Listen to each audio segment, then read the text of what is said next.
Today, we're gonna do a custom shell on this Nintendo Switch OLED edition. If you want that atomic purple look and can't decide between purple and teal and unicorns, then this is the one for you.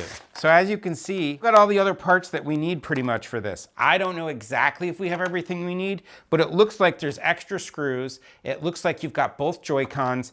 This is gonna be a full mod. Instead of taking you through this step by step, there's plenty of other places that do that.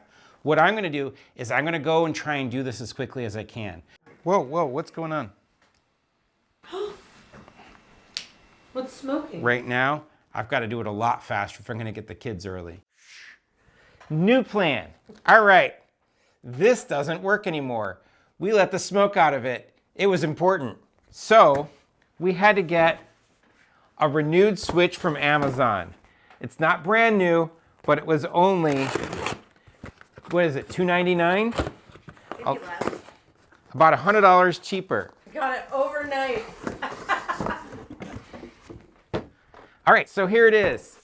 We could have gotten a replacement motherboard for this and gone from there, but I figured having the extra Joy-Cons, the extra dock, and the fact that it's renewed really was gonna help make everything better with it. And I think it's Amazon guaranteed renewed. Well, that's not gonna matter because we're gonna void the warranty again. So it's got everything in the box. We don't need any of it. Let's just make sure that this turns on. I see a Nintendo label. Okay, so it's gonna boot. Great. Turn that baby back off. Allie's pointing out that part of the reason the smoke was on is because we didn't disconnect the battery. I'm hoping things go much better this time. Make fail, make fail. If you know whose channel that's from, put it down in the comments. We're big fans. So we're gonna try again.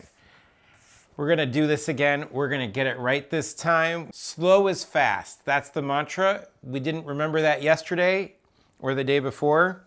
And we went a little too fast. We rushed it. We didn't have our thinking caps on. We used metal tools when we should be using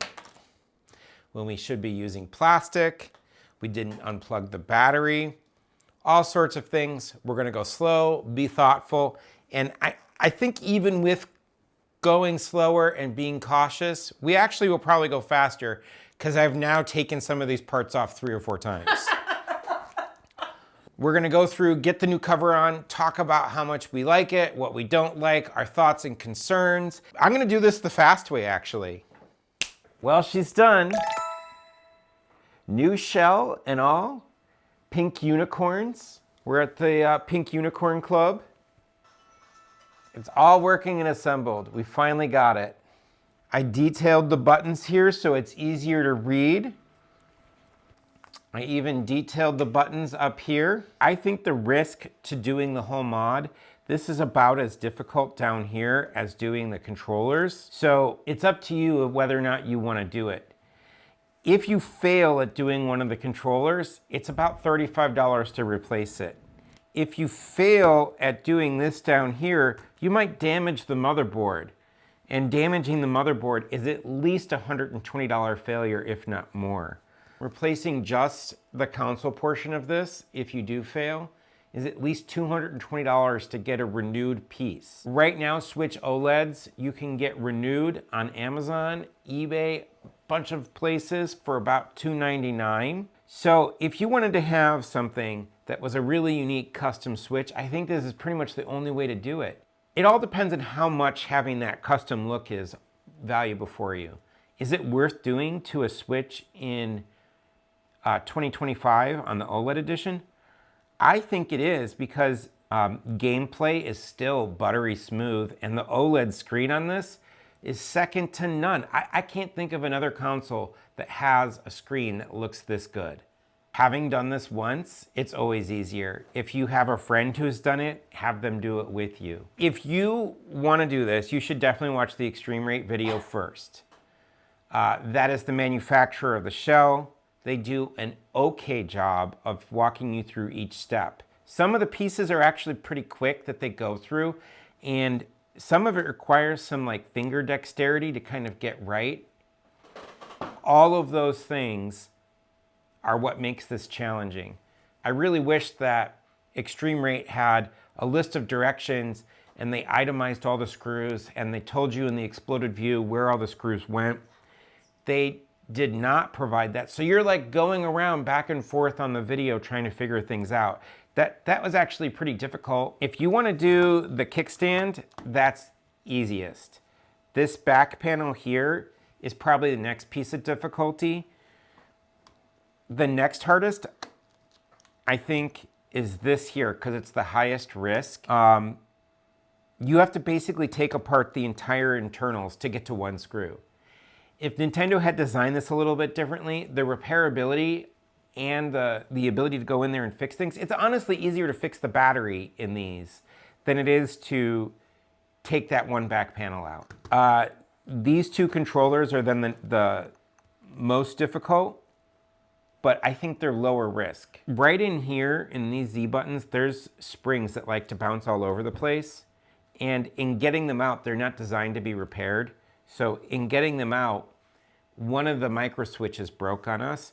I don't know if I actually broke the micro switch or if it had been broken from like the kids yeeting the controller or throwing the controller. In doing this mod, I'm down one switch main console and then one switch left controller. I think I'll be able to repair or replace the motherboard and get the main console back working. And I think I'll be able to get a micro switch replacement and get that Joy-Con working again. If you want to see me repair the Switch, let me know it in the comments. I'll walk you through it, maybe do more of a step-by-step. Do you think it's worth it? Do you think it's worth it to go through all of this, risk all of these things? Or do you think it's just smarter to put a sticker on yours to call it a day? Honestly, I might do a sticker video. I might. I think Allie's voting for a sticker video. She's behind the camera. I think it looks beautiful, Justin. It looks so gorgeous. Like, at first I was like, is it going to be worth it? But now that it's finished, I'm like, dang, it looks really pretty. Beautiful. But the translucent, oh my gosh.